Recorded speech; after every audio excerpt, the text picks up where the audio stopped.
Hulk Hogan from Hulkamania to immortality. Early days, Terry Bollea before the spotlight. Before the world knew the name Hulk Hogan, there was Terry Bollea, a massive 6'7" kid from Tampa, Florida, who loved two things, music and wrestling. He played bass guitar in local bands, but his size was impossible to ignore. One day, wrestling trainer Hiro Matsuda broke Hogan's leg in his very first training session. Most would have quit. Hogan came back. He earned Matsuda's respect and worked his way into the territories, wrestling under different names, finding himself one match at a time. Then came the WWF in 1979. Hogan looked the part, but wasn't yet the icon. He left for the AWA, and that's where it clicked. The crowd screamed for him before the bell even rang. Vince McMahon Jr. saw it too, and in 1983, Hogan returned to the WWF, ready to change the business forever.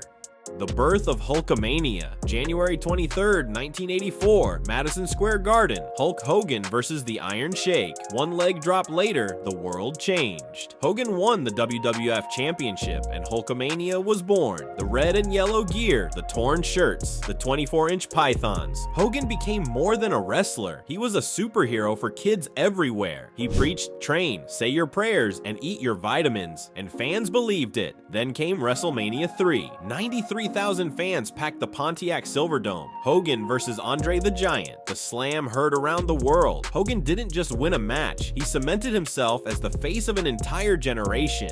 The Mega Powers and Hogan at his peak. Hogan formed the Mega Powers with Macho Man Randy Savage. Two icons, one team, until jealousy over Miss Elizabeth tore them apart. Their split led to one of the most emotional matches in wrestling history at WrestleMania 5, where Hogan stood tall. But Hogan wasn't just on top in wrestling. He was in Rocky 3. He had his own cartoon. He was on lunchboxes, cereal boxes, and everywhere kids looked. Hulkamania wasn't just an angle. It was a movement. If you lived through this era, you know the crowd reactions were deafening. Fans waved foam fingers, tore their shirts just like Hogan, and screamed every time he cupped his ear. Hogan wasn't just a wrestler, he was a living superhero. And here's a question for you. Were you Team Hogan or Team Savage during this legendary rivalry? Drop it in the comments below. Let's see how many Hulkamaniacs are still running wild today.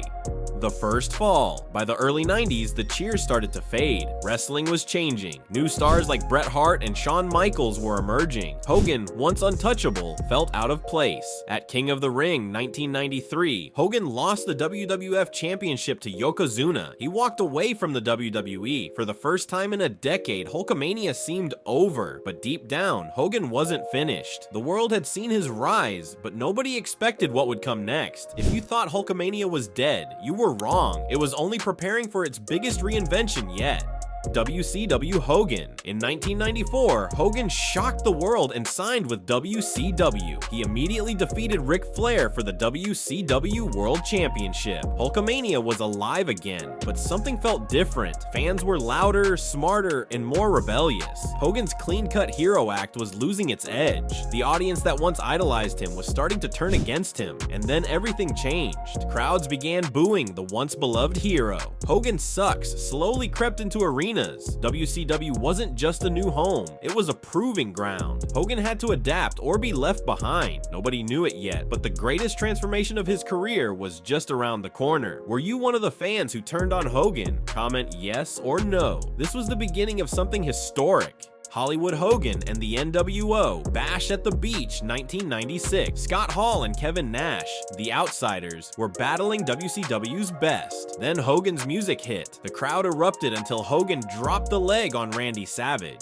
The boos were deafening. Trash filled the ring. Hulk Hogan had turned heel. The red and yellow died that night. In its place, Hollywood Hogan. He wore black and white, spray-painted NWO on the WCW title, and mocked the very fans who once worshipped him. The New World Order changed wrestling forever. Hogan's feuds with Sting, Goldberg, and even his own NWO allies became must-see TV. Hogan was no longer just the biggest star, he was the ultimate villain, and WCW dominated because of it. returned to WWE. When WCW collapsed in 2001, many thought Hogan was finished, but in 2002 he returned, this time in WWE. He arrived as Hollywood Hogan, but at WrestleMania X8 in front of 68,000 fans in Toronto, everything changed. Hogan faced The Rock. It was supposed to be villain versus hero, but the crowd, they didn't boo, they roared for Hogan. By the end of the night, the red and yellow were back. Hulkamania was reborn. Hogan even won the undisputed WWE Championship from Triple H. For a moment, it felt like 1984 all over again, and fans lived for it. Every pose, every cupped ear, every nostalgic moment brought goosebumps. Hogan wasn't just back, he was celebrated like a returning king. If you were there or watched it live, you know how loud that crowd was. Comment, "I was there, brother," if you remember this iconic return.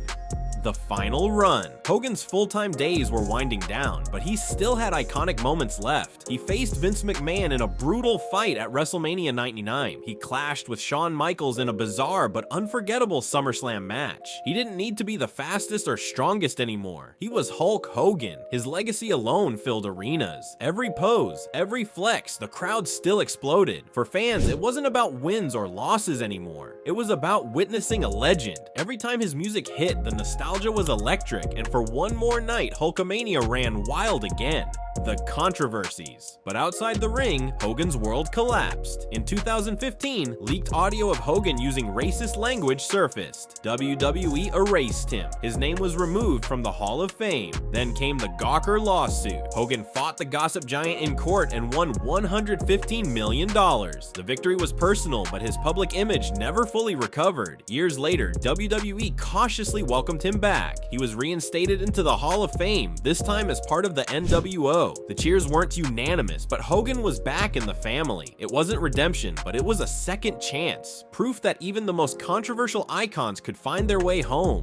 The final years. Hogan spent his later years appearing on special WWE events, selling his Real American beer, and even teasing new wrestling ventures. But the years of punishment caught up to him. Dozens of surgeries, hips, knees, and back. The man who once slammed Andre the Giant now struggled just to walk without pain. Then, in January 2025, Hogan appeared on WWE's Netflix debut of Raw. Wearing an OTC Original Tribal Chief parody shirt, he soaked in one last thunderous mix of cheers and boos. For one brief moment, the Immortal One stood tall again.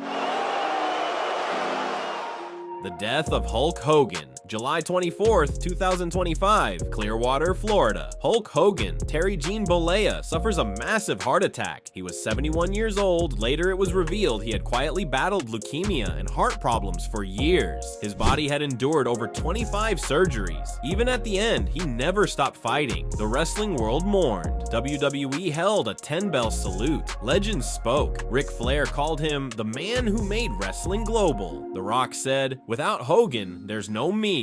John Cena added, "He was the first superhero I ever believed in." Brooke Hogan, through tears, said, "He was Hulk Hogan to the world, but to me, he was Dad."